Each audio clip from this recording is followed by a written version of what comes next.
Halo parents, perkenalkan nama saya Prita Tias Mangestuti. Parents bisa panggil saya dengan Prita. Nah, saya adalah psikolog klinis dari Ibunda ID dan juga founder dari sekolah Montessori namanya Bumi Nusantara Montessori. Kalau ngomong tentang overthinking, kayaknya hampir semua dari kita pernah ya untuk mengalami gitu. Jadi overthinking ini itu seringkali adalah gejala dari disorder yang lain gitu. Bisa jadi gejala dari anxiety disorder atau yang lain-lain gitu ya. Nah, lalu wajar nggak kalau kita punya overthinking itu kan memikirkan sesuatu secara berulang-ulang dan kadang-kadang kita nggak bisa stop pikiran kita. Bisa wajar, bisa juga enggak gitu. Bila mana dikatakan nggak wajar, overthinking dikatakan nggak wajar kalau mengganggu produktivitas kita. Lelah banget, membuat kita jadi moodnya itu jelek seharian. Aduh, kalau udah kepikiran terus-menerus tuh jadi pengennya nonton Netflix seharian. Males banget pegang anak. Nah, itu kan bisa jadi sudah mengganggu produktivitas kita. Terus ciri-cirinya orang yang kena overthinking itu seperti apa sih gitu ya?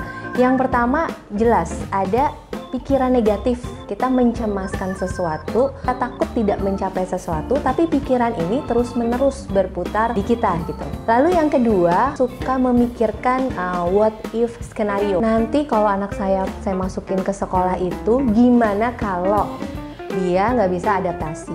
Gimana kalau dia dibully sama teman-temannya? Gimana kalau dia nggak bisa ngikutin perkembangan belajar di sana? Nah, padahal anaknya masih setahun, sekolahnya masih 2 tahun lagi. Tapi gimana kalonya ini udah banyak banget gitu untuk satu situasi. Ciri yang lain adalah biasanya selalu memikirkan kemungkinan terburuk atau hal buruk terjadi kepadanya atau kepada orang-orang yang dicintainya gitu ya. Saya tuh suka sekali tiba-tiba pas lagi nggak ngapa-ngapain gitu ya, pop up muncul pikiran, aduh gimana ya kalau tiba-tiba besok saya dipanggil Tuhan, kalau tiba-tiba suami saya di kantor kena serangan jantung. Terus pikiran saya, overthinking, ciri yang lain adalah itu suka merembet kemana-mana. Kalau saya tiba-tiba nggak ada, terus anak saya gimana? Terus suami saya gimana? Dan seterusnya.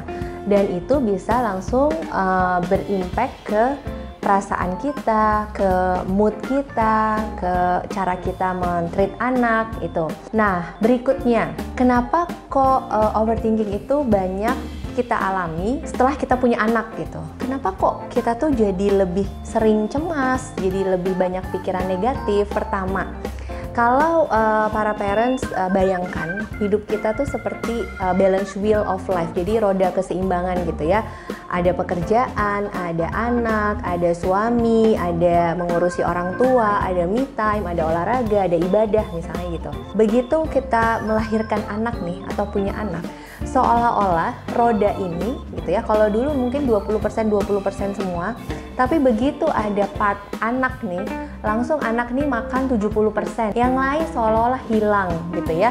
Pokoknya semua tentang anak gitu. Nah, karena anak dapat porsi besar di roda kehidupan kita atau roda keseimbangan hidup kita, maka ya ini juga yang akhirnya menjadi porsi terbesar sumber kecemasan kita yang akhirnya melahirkan si overthinking. Penyebab kedua, kalau kita sekolah gitu ya, atau kita mau masak deh katakanlah, semua kan ada SOP-nya jelas ya, kita tinggal buka resep, kita tinggal googling gitu, semua jelas tuh. Tapi pas anaknya ini lahir, itu kan sebenarnya nggak ada panduan, nggak ada aturan, kan sebenarnya nggak ada SOP yang jelas nih.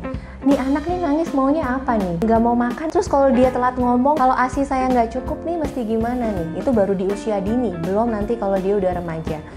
Karena tantangannya begitu besar dan tidak ada panduan yang jelas, ini juga akhirnya yang membuat memicu kita sebagai ibu tuh jadi banyak overthinking gitu. Dan yang terakhir adalah anak itu kan nggak bisa 1 tambah 1 sama dengan 2. Kita kasih stimulasinya sama, tapi bisa jadi yang satu udah bisa jalan, yang satu belum bisa jalan. Kita sama-sama nggak pernah kasih gadget, tapi yang satu lancar ngomong, yang satu speech delay misalnya. Nah, itu juga yang akhirnya membuat kita merasa saya kurang apa lagi sih sebagai parents gitu ya, sebagai orang tua. Kok hasil yang saya lihat atau apa yang terjadi di keluarga saya itu nggak sesuai dengan harapan saya. Nah, itulah penyebabnya kenapa kok ketika punya anak overthinking itu seolah-olah jadi makanan sehari-hari gitu. Terus harus saya apain nih gitu ya? Harus gimana caranya saya mengatasinya? Kita bisa ringkas dengan 4T 1M ya. T yang pertama adalah tanya ke diri sendiri. Kok saya mikir ini terus ya? Tanyakan dan sadari pikiran apa saja sih yang sebenarnya sedang kita pikirkan. Apa sih pemicunya? Apa sih harapan saya yang tidak tercapai sehingga pemikiran negatif kita itu merongrong terus? Jangan sekali-sekali langsung kita denial gitu. Ah udahlah, lebay banget sih, nggak usah lah mikir gitu. Fokus aja lah sama positifnya. Jangan, tapi kita perlu sadari gitu. Lalu T yang kedua adalah tulis atau journaling gitu ya. Parents, kehidupan sebagai ibu itu seolah-olah kita nggak bisa nafas ya. Maka sisihkan waktu paling tidak 20 menit saja. Atau kalau nggak bisa 15 menit deh sehari. Pas keadaan udah aman, tentram, damai gitu ya. Untuk kita merefleksikan sebenarnya apa saja sih yang kita rasakan.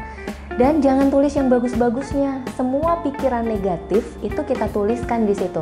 Misalnya, tadi si A atau tetangga saya gitu ya komen begini nih tentang anak saya sedih banget nih. Terus sebenarnya saya takut beneran nih, kenapa dia kecil, kenapa ya kok dia belum bisa A, belum bisa B misalnya gitu ya. Sebenarnya tuh saya ngerasa saya payah sebagai ibu, mungkin gitu ya. Semua kecemasan kita, apa adanya di pikiran kita itu tuliskan di satu buku gitu. Yang ketiga adalah tantang, maksudnya adalah setelah pemikiran negatif kita tulis semua, kita tantang pemikiran negatif kita itu. Emang benar ya kalau anak saya nggak lahap makannya 2-3 hari, itu ujung-ujungnya pasti dia akan stunting, tumbuh kembangnya terhambat, atau ada pemikiran alternatif lain. Oh sebenarnya dia bukan nggak mau makan sama sekali kok, cuman porsinya berkurang gitu. Jadi kita tantang pemikiran negatif kita, atau biasa kita namakan irrational thinking atau irrational belief, untuk kita menemukan pemikiran yang lebih rasional gitu. Baru T yang keempat adalah temukan alternatif solusi. Kita mengarahkan diri kita untuk ke solusi. Jadi kalau anak saya nggak mau makan misalnya, alternatif solusinya apa saja? Kita ke dokter tumbuh kembang anak, ke ahli gizi, atau kita ganti menunya, ganti suasana dia makan, percantik tampilan dari makanan yang mau dia makan. Atau misalnya dia nggak mau disuapin misalnya. Jadi fokus ke alternatif solusi. Dan M-nya itu adalah mindfulness. Seringkali yang membuat kita overthinking adalah badan kita di mana, pikiran kita di mana, kecemasan kita di mana gitu ya. Begitu juga dengan kita. Kalau kita jalan nih lagi nemenin anak main, tapi kita terus memikirkan yang belum kejadian nih, kok dia belum bisa gini ya? Ntar kalau begini gimana ya? Atau kita terus menyesali kesalahan kita yang belakang. Wah dulu saya kurang stimulasi nih pas dia masih usia 6 atau 7 bulan. Jadinya kayak gini nih. Ya sebenarnya badan kita doang yang ada di situ, tapi pikiran dan hati kita lagi melanglang buana kemana-mana.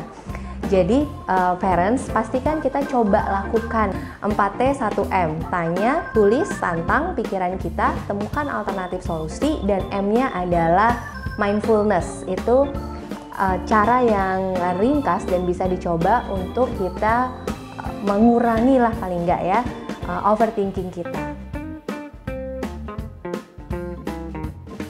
Misalnya nih, istrinya yang seringkali overthinking, kita lagi cemas banget mikirin anak gitu ya, terus si suami bilang, udah lebay banget sih kayak gitu aja dipikirin gitu ya, atau udahlah santai aja gitu. Pasti sebel kan kalau suami bilang seperti itu. Apa sih yang bisa dilakukan untuk tidak memperburuk overthinking pasangan kita dan justru malah membantu dia? Saya pakai contoh makan lagi ya supaya nyambung sama yang tadi. Misalnya suami pulang-pulang capek, terus istrinya ngeluh nih, aduh saya nyerah deh kasih anakmu makan gitu ya, susah banget nih makannya, saya nggak bisa deh gitu. Nah, jangan sampai si suami bilang gini, udahlah biarin, ntar kalau lapar juga makan sendiri. Istri pasti makin gondok kan, coba deh saya yang kerja, kamu yang temenin anak gitu ya. Akhirnya drama rumah tangga terjadilah di situ. Nah, maka yang perlu dilakukan suami adalah tanyakan ke istri dulu gitu ya. Emang dia nggak mau makannya gimana sih? Dia benar-benar nggak mau makan selama seharian. Ada nggak sih makanan yang masuk hari ini? Nah, untuk mencari datanya nih, untuk membuktikan apakah pemikiran negatif istri itu rasional atau irasional, wajar atau nggak wajar gitu ya. Tanya lagi, emangnya apa yang kamu takutkan kalau misalnya dia nggak mau makan? Ada nggak cemilan-cemilan yang dia bisa masuk? Lalu masuk ke langkah keempat si pasangannya ini, misalnya suami. Yaudah yuk coba kita tulisin yuk apa aja sih alternatifnya supaya si anak kita ini jadi lebih mau makan. Lebih bagus lagi kalau di ujung suami bilang, apa yang bisa saya lakukan untuk mensupport kamu atau untuk meringankan beban kamu.